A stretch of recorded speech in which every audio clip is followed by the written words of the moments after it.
Hello, welcome to MzansiOz Diary. My name is Connie. I know that I haven't been posting, guys. It's been really hard and been busy. So coming to posting on YouTube is just, for me, it's just a pleasure. It's something that I do for enjoyment and fun. It's not something I do for a work to make a living out of. So if I don't post, you would know that I'm probably doing some deal somewhere, running my business, online business, and other business that I have. So it may take a little bit of time for me to come in, but today I just wanted you guys to sort of pivot and talk, because in this channel I would talk about a lot of things. I talk about the differences between South Africa and Australia, because I'm South African Australian, and also talk about the business and career and what's like for migrant like myself to live in Australia, and also everything in between, really geopolitics, how they you should actually know about these geopolitic issues, because they're gonna matter in terms of where you want to go and move into. You should know what is the political things, how it's happening in that country, how it's been managed, and all of those things are going to be important for migrants like myself and others.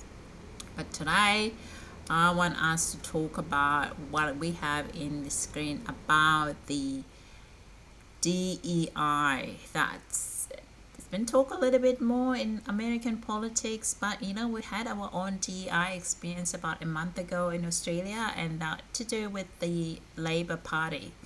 We had a DEI scenario here about, and that is an example that you guys need to be aware of and need to look out for, especially if you are looking towards going to a workplace. Please do not, many of you, I know some people, we're all different, but hopefully for you, you're not going to be settling to become a token. You're not going to settle to become a gatekeeper. You're not going to settle to become a help. You are going to be there and to contribute your skills. If you're not being provided that platform for you to work in your full capacity, therefore it would probably be better for you to look at other opportunity. And this is where, for me, that is the platform I've chosen for myself, is to start my own business, to start my own platform, everything that's about me, because I wanted to have that freedom to be able to work independently without any interference, be able to work in my own capacity. So it may be an important concept for some people in certain industry, but some people in certain industry it may not be possible. So, but you can still look at into other online platform, online businesses that you can establish, that can allow you to be yourself. Okay, so now let's go into the topic for today. That is diversity. What is diversity? Okay, diversity. It's something that it's a very important term. It's important to acknowledge that we all come from diverse background. I have a diverse background. Diverse, just not just because of how I look, but because of my experience of the things that I've done in the past. And that is the diversity. That's what diversity is all about. It's actually be able to recognize and recognize it, and also valuing that experiences, that unique differences among people. And that can be the differences in the race, ethnicity, gender, male or female, age, old, young, sexual orientation, disability, religion, socioeconomic status, and many more. Okay, when we talk about diversity, it's you have to recognize it and also valuing it. Two very important: recognizing and valuing that that unique differences, that they want those unique differences. So when we go to the E part of the DEI, the equity, so what do we mean by that?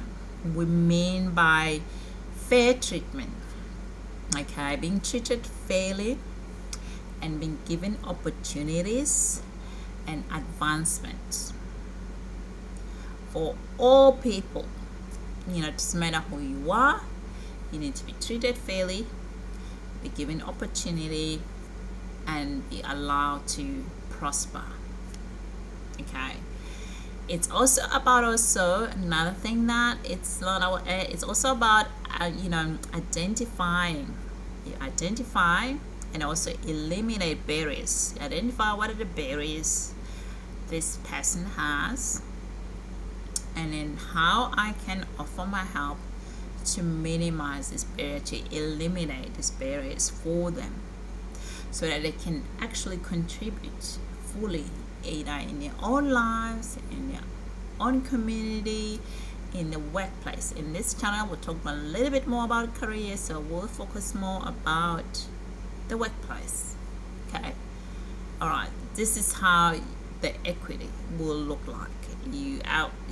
So your boss may be able to recognize you and provide, ensuring that you are treated fairly and given opportunity, and they have to identify your barriers, and how they can provide support for you to prosper. Ultimately, is for you. When you prosper, your company prosper. If you don't prosper, the company doesn't advance. You don't have any productivity. Just gonna break even all the time. Okay, so we go back to inclusion. So what inclusion is, it's creating that environments where individuals or group of people can feel welcome, supported, and valued.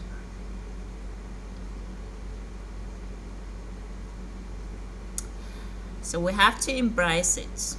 We have to embrace diversity, so we can bring a lot of people together, their perspective, their ideas, experiences, and also so good because then it can bring about to a better decision making, and it can increase creativity, and also it can lead to innovation.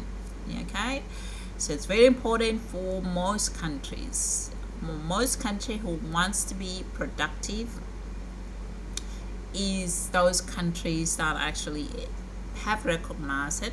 And I think America is actually very advanced in that concept.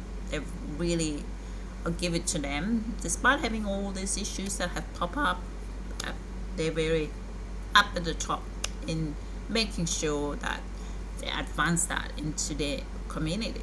So we have also, the equity is ensuring that everyone else has access to the same opportunity. It's not just about treating everyone the same. You cannot treat people but it's about acknowledging that we all start from different places. We start somewhere. I got a different experience. I'm a South African. I grew up during the apartheid system in South Africa. So so people start from different places, and because we all start from different places, we may need different resources. For us to be able to, for me, I mentioned before that the resources that I needed. And if I didn't find Thrive Pathway, this company that I partner with that provide personal leadership and leadership development program online, and if I didn't get them that opportunity, I wouldn't be here. I wouldn't have had the chance to even think about starting businesses and owning something that's my own. But this company enabled me to actually, find that opportunity for me, and to recognize that actually I have skills, but there's something that I need more. I need that personal leadership, personal development. So acknowledging that you come to a company or a workplace with coming from a different places, and you may need different resources for you to succeed. That's all we want in equity. We're sharing our resources so that you, a person from a diverse background like myself and others, when you come to that workplace, you're provided with those resources for you to succeed.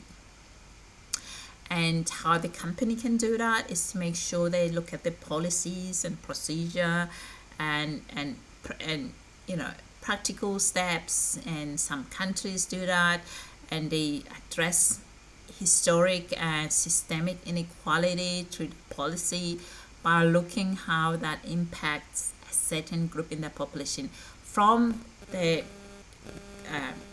government perspective, higher up hierarchy. You can even trickle down that into the workplace. So that's how you do it. Okay. And you also can apply it in your own personal life as well, because we all start somewhere, and because we start from a different path, we may need different resources. So when we talk about equity, we provide those resources to you. You are given, like myself, I was given those resources by this company that I partnered with. Okay, so when we talk about inclusion, what's the inclusion? What we mean by inclusion, we're creating a culture where everyone feels that they belong. It's actively inviting people to contribute and participate in that conversation. With those people, they feel included. They feel like they are more engaged and they're productive.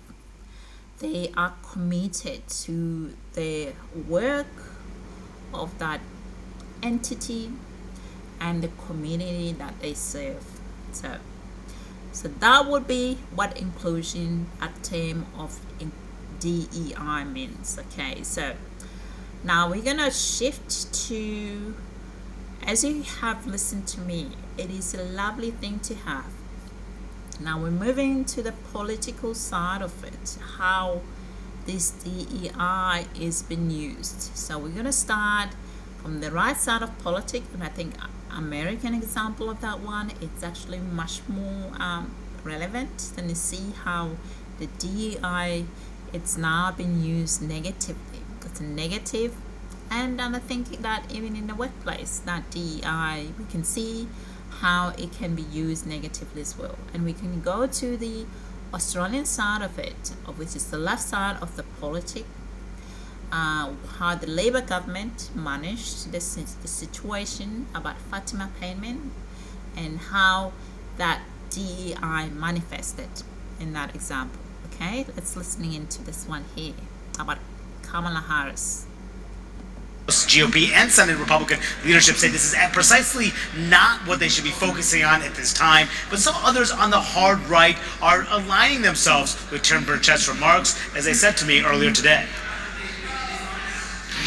It's the most offensive thing that I have heard someone say. She is the Vice President of the United States. She is the most qualified person to be our nominee. She will beat Donald Trump. Does anyone even know what DEI is? If that's all they've got, well, we're going to win in November. I don't think we need to even say stuff like that. Don't think so.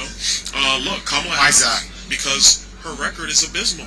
We are just repeating what Joe Biden himself said, and I dropped the receipts.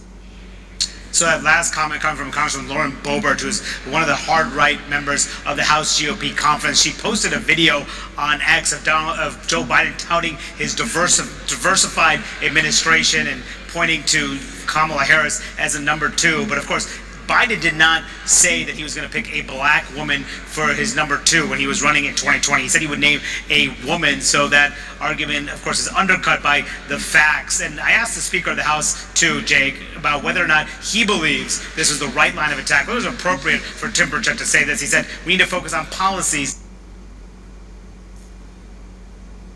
Yes. DEI. You know, she's very accomplished, Kamala Harris. She didn't get there because she was the DEI, as in the negative term, how this term is been turned negatively. Very accomplished, you know. So the Australian side of that one as well is what I see most often.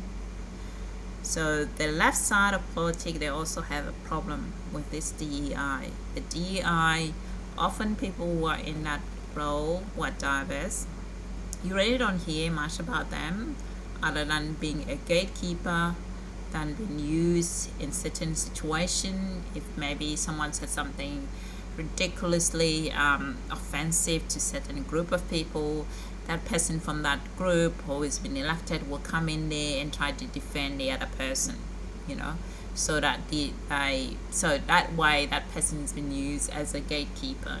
So we'll hear them, but other than that, you never hear anything more of substance from them. And I think Kamala Harris, probably she was subjected to that. So because we really didn't hear much from her when she in this role as a vice president, than you know, when Joe Biden was a vice president. So we didn't really hear much about her. She was almost like this token, that what most people hate about the left side of politics, using the diversity, equity, inclusion as a token, as something that they can use and weaponize is to try to even to get more votes. Some of them, they use it to get more votes. Okay, so so you guys need to be aware of this concept, because they do go back into business and workplace, and you should be really concerned if you are in a situation where when they introduce you, it's your first and last name, and then the third thing they introduce you, it's about your background, about that's not related to what you do. If it's the workplace, if your background, they're telling you about who you are in terms of your work you've done in the past, that's fine. But if your background is that you're Muslim, is your background is that you're, you know, South African, if your background is that, so what that has to do with the workplace. So that is now a diversity token, tick boxes that you've been put into. So be careful. Yeah, just be aware, and because it can be negative, it can end up negative for you. You lose your identity, you lose your voice if you allow that. And we saw that with Kamala Harris, that she actually was almost like she was non-existent until the last 7 days, where she came out, and now we can see her. People now can start to see her and think, wow, she's really smart, she's really up there and sharp, you know. It's starting to open up. But all this time, she was put in that box of the, you know, gatekeeper for Joe Biden. For a lot of things, she was used that way. But it wasn't effective anymore. People could see it. And if you enjoy this concept and everything that we talk about here, please consider subscribing. And until next time, where we have another MzansiOz Diary, yes, we can talk about it. And also there is also another MzansiOz Mzansi part of this diversity, equity, inclusion, and that is to do with the DA. I think last year, not last year, in the last 5 years, they had a leader his name was Malema, and he was also, they used him as their DEI, and he had to leave because he was just the gatekeeper. So when you are used in that situation, you really don't enjoy yourself to work because you don't feel that you're contributing. You don't feel like you're valued for what this term inclusion means, equity and inclusion means. You don't feel that way. So often people are subjected to that. They quit. They become independent, like Fatima Payne. They leave. So, and then you got this revolving door of skills shortage in Australia that goes around and comes around, that doesn't end. Continuously doesn't end because you just do not use your people effectively, correctly, or you don't allow them to become diverse in their opinion, in their view, in how they do things, which is what diversity is all about. Okay, if you're not really comfortable in that, you shouldn't actually put out there as diverse equity. You shouldn't put it out there if you're not comfortable. If this conversation for you is unsettling, you shouldn't actually have it at all. Okay, that's all. That's my opinion. This is everything, as always, that I talk about here is opinion. And yeah, thank you guys for listening. Have